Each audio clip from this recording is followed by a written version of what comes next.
신당 국방안보특별위원장직을 맡고 있는 조대훈입니다. 모두 발언 시작하겠습니다. 불합리해 보이는 명령이라 할지라도 군인은 그 명령에 복종해야 된다. 하지만 불법적인 명령은 그게 전시 상황이라 할지라도 거부할 의무가 있다. 제가 육사 생도 시절 군형법 시간에 배운 내용입니다. 예를 들어 철수하는 나머지 부대원들의 안전을 확보하기 위해 1개 소대 40명 병력으로 공격해 들어오는 적 1개 대대 400명을 저지하라는 명령을 받으면 이걸 따라야 할까요? 아니면 불쌍한 내 소대원들 생각하며 거부해야 하는 걸까요? 잘못하면 소대원 전체가 몰살당할 수 있는 상황이지만 그 부당하고 불합리한 명령을 거부할 수 없다고 저는 배웠습니다. 하지만 이와는 반대로 아무리 전시 상황이라 할지라도 생포한 적을 적법한 절차 없이 현장에서 사살하라는 명령은 불법적인 명령이기에 반드시 거부해야 한다고 배웠습니다. 그때 배웠던 불법적인 명령의 대표적인 예는 전시 적결 처분, 포로 살해, 민간인 학살 등이었습니다. 그리고 세월이 좀 더 흘러 93년에 문민정부가 들어선 이후로는 명백한 쿠데타 상황에서의 어떠한 동조나 협조도 불법이고 따라서 비록 상관의 명령이 있었다 해도 이와 관련된 불법 행위를 하면 처벌을 피할 수 없다고 배웠습니다. 그게 벌써 30년도 더 된 일인데 2024년 지금 이 시대에 계엄령 준비 의혹 같은 덜 떨어진 소리를 그것도 의석수로는 제1당인 거대 정당의 대표와 최고위원들로부터 듣게 될 줄은 꿈에도 몰랐습니다. 아무리 이재명, 김민석 같은 분들이 군대를 안 갔다 온 사람들이라지만 작금의 이 나라 군대 상황과 최근의 군인들 수준에 대해 무지해도 어찌 저리 무지할까 싶습니다.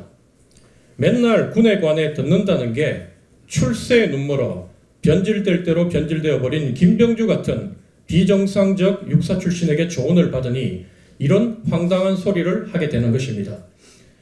무슨 꼬투리만 잡으면 토착 왜구, 친일 분자로 몰아 매도하고 매장시키며 재미를 봐온 구태 세력이 자신의 기득권을 지키기 위해 이젠 역색깔론으로 국민을 불안케하고 역사를 후퇴시키려 한다는 생각을 지울 수가 없습니다. 색깔론에 대한 국민의 염증과 반감을 역이용하려는 것 같은데 그게 지금 이 시대에 통할 거라고 여기는 것 자체가 얼마나 그 집단이 무지하고 퇴행적인지를 스스로 입증하는 것이라 여겨집니다.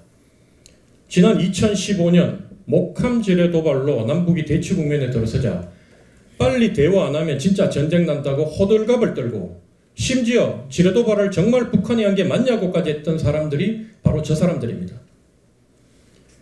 연평해전이라고 불릴 때까지 그간 명칭만 4번 바뀌었다. 연결식장이 대통령이나 총리는 고사고 국방부 장관도 오지 않았다. 그때는 정신이 없어서 뭐가 잘못되었는지를 몰랐는데 천안함 때 보니까 우리한테 정말 너무했구나라는 생각이 들더라. 연평해전 한 전사자의 아버지가 이렇게 피눈물을 쏟게 만든 것도 역시 저 사람들이었습니다.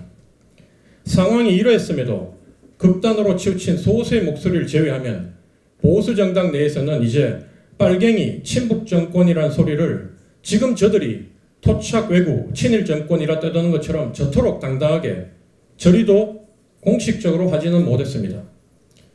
소위 말하는 진보 정권이 들었을 때마다 적폐청산이란 이름으로 난도질하여 지급 군인들의 사기와 명예를 바닥으로 추락시켜 놓았으면서 이제 야당이 되니 또다시 군에 대한 뿌리 깊은 불신과 피해의식이 발동하여 계엄령 운운하며 대한민국 군대 전체를 사리분별도 못하는 무지한 집단이자 시대에 동떨어진 사람들로 매도하고 있습니다. 비록 가난하게 살아도 함부로 범접할 수 없는 위험과 기품이 있는 사람들이 바로 공직자들입니다. 특히 목숨을 버려서라도 자신과 조직의 명예를 높이고 국민과의 신의를 지켜가는 것을 첫 번째 사명이자 자부심으로 여기는 공직자가 바로 무장의 길을 걷고 있는 군인들입니다. 그래서 군을 국가 존립의 최후 보루라 일컫고 군인들에게 국가 안위의 최종 수호자라는 명예스러운 호칭을 붙여주는 것입니다. 국민과의 신의를 지키기 위해 하루하루 충직하게 자신의 사명을 다하고 있는 우리 군을 천하의 무지하고 덜 떨어진 집단으로 무시하고 매도한 것에 대해 이재명 대표와 더불어민주당은 속히 무릎을 꿇고 자신들의 망발에 대해 깊이 사죄하기를 강력히 촉구하는 바입니다. 이상입니다.